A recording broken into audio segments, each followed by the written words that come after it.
ඔය අපි කිව්ව පුතා යයි කියලා සැකේ හිතන තැන්වල ටිකක් සෝදිසි කරා. මොනවා හරි සැකයක් තිබුණොත් මට හරි දෙයි දිනට හරි කෝල් එකක් දෙන්න. මහේන්ද්‍ර පුතා ගිහින් තින අර ගෑවු ළමයා ගෙදර. කාගේ ගෙදරද? අර ඇඩ් එක කරපු ගෑවු ළමයා ගෙදර. එහෙන් 3ට 3:00 මාට විතර ඇවිල්ලා තියෙනවා. කවුද අක්කට කිව්වේ? පුතාගේ ඔෆිස් එකේ ගර්ල් කෙනෙක්. කොහොමද ඇඩ් එක කරපු ගල ඉන්නේ? ඔන්න ඔය කුරුළුපතද ගුරුළුපතද කියන නුවර පැත්තේ.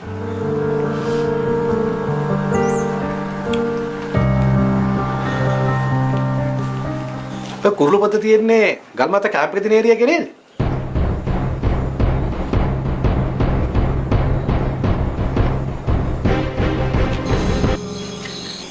මං හරිනම් මේ මිස්ටර් සූරියගොඩ වෙන්න ඕනේ. එහෙමයි. මට මහත්තුරු කවුද කියලා හරියට නිශ්චයක් නැහැ. කමක් නැහැ අපි ගෙට කොට වෙලාම ඉමුකෝ. ඉඳගමු මහත්තයා ඉඳගමු.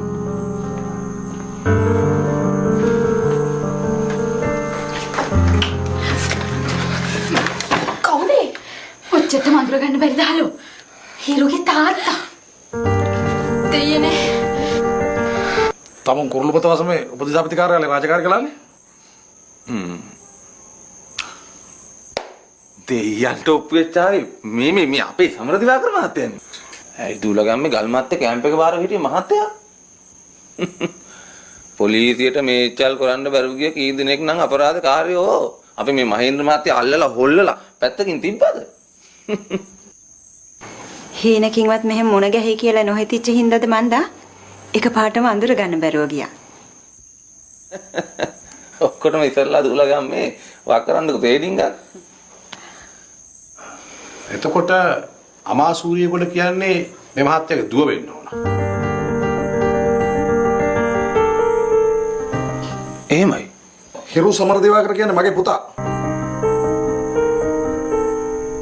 හිරු ඊයේ පෙරේද දවසක මෙහි ආව නේද? දැන් දෙතුන් දවසකට කලින් මේ ඇවිත් ගියා මහත්තයෝ. එහෙම නෙවෙයි.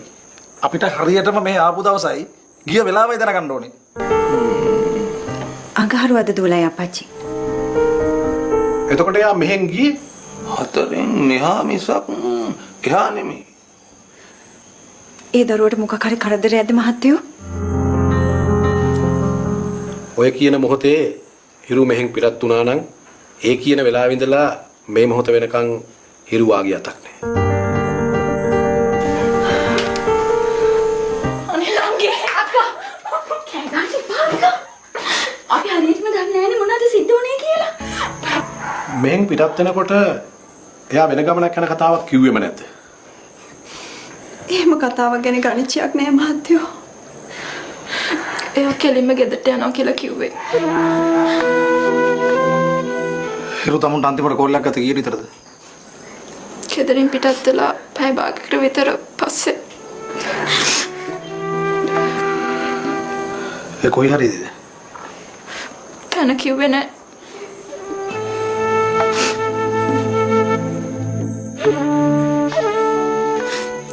පව් කරලා කෝල් කරනවා කිව්වට ආයි කෝල් කරේ නෑ. අපි අයියට දිගටම කෝල් කරා. ෆෝන් එක ඔෆ් කරලා තිබුණේ.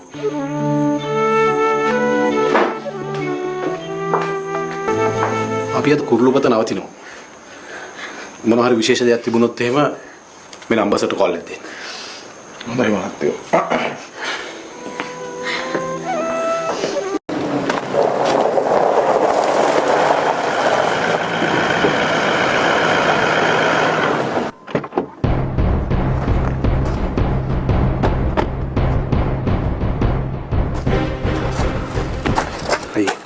ටිකක් අනවශ්‍ය කලබල හදාගන්න එපා.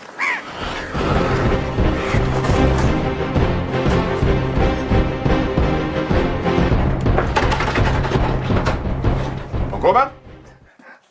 අපි වාහනේ ගිරපු මහත්තයනේ අයියේ.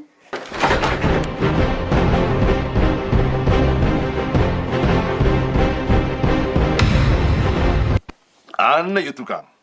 මම මාත්‍යාව බලන් ආවා. දැන් මාත්‍යාව මාව බලන් ඇවිත්. ඉඳගම් මාත්‍යාව. බන්දු විලාවේ ඇටියට දෙන්න ඕනේ තේද එහෙම නැත්නම් කෑම වේලක්ද කියලා බලලා සුදුසු එකක් ලෑස්ති කරා.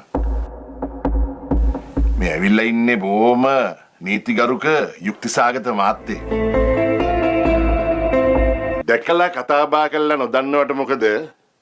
මාත්‍යාගේ යාළුවෙක් නෑදෑයෙක් නම් මං එයාට බෙදන්නෙත් මාත්‍යට බෙදෙන ඇඳෙම තමයි. දැන් උඹ මොනවා අම්බේ කියලාද ඔය කට උඩ බලන් ඉන්නේ? නැජිනේ අර තේ හරි කෑම හරි ලෑස්ති කරන්න කිව්වේ මේ සිරාවටමද කියලා අහගෙන යන්නයි මේ. සිරාට නෙමෙයි බන්දුව මේ මාතුරුන්ට. ජිනියයි මේ බතා මොනාරි ආවොත් අම්මපා මම මේ මාතුරුන්ට කවන්නේ මේ මලබත.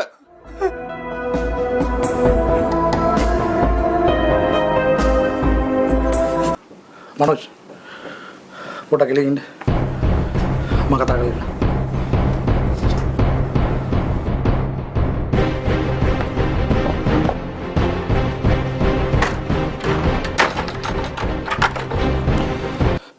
කොහමද දරුවා? වැටි වැටි ඇවිදින මගේ පුංචි පුතා ඇඟුණද? ඔන්න මං අල්ලන්නට එනවා දැන් ඔට්ටුයිදෝ කියලා. මතයා මාර ප්‍රේලිකාවන්නේ මට පුරවන්න දෙන්නේ. මගේ නෝනයි දරුවයි ගිය කාර් එක හෙලට පෙරලිච්ච වෙලාවේ මම මාත්‍යයෙන් ඇහුවේ නෑනේ මගේ ගෑන්ටයි දරුවටයි මොකද උනේ කියලා. කිනදාස මම මොන වගේ මිනිහෙක්ද කියලා ආය අමුතුවෙන් කියලා දෙන්න ඕනේ නෑ තමුන්ට. තමුන්ගේ පස්සෙන් පොලිසිය පන්නද්දී පොලිසිය නොමග යවන්නේ අහිංසකයෝ දෙන තමුන්ගේ වාහනයට නගපු තමුන්ද මම දේ මරණයකට වග කියන්න ඕනේ.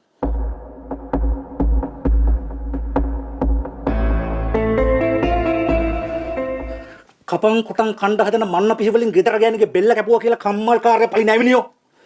ඒක තේරුම් ගනි.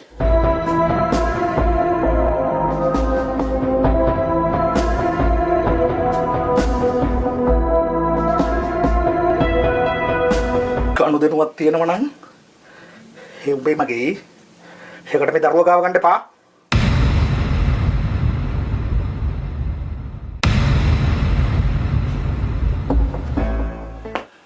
එහෙම කතා කරන්න එපා මාත්‍යෝ.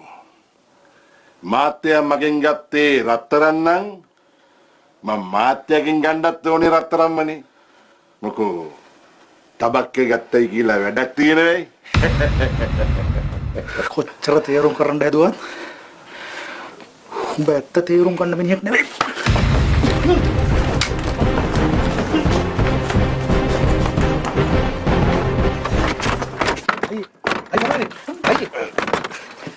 මම තමුට පැය 24ක් දෙන්න.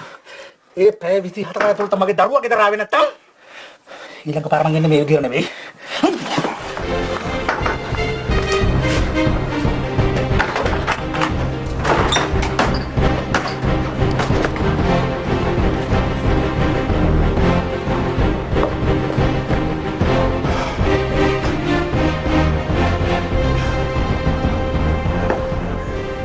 ජිනියයි එකක් පහුවෙලා නිසා ඔන්න අපි දවල් කෑම ලෑස්ති කරා.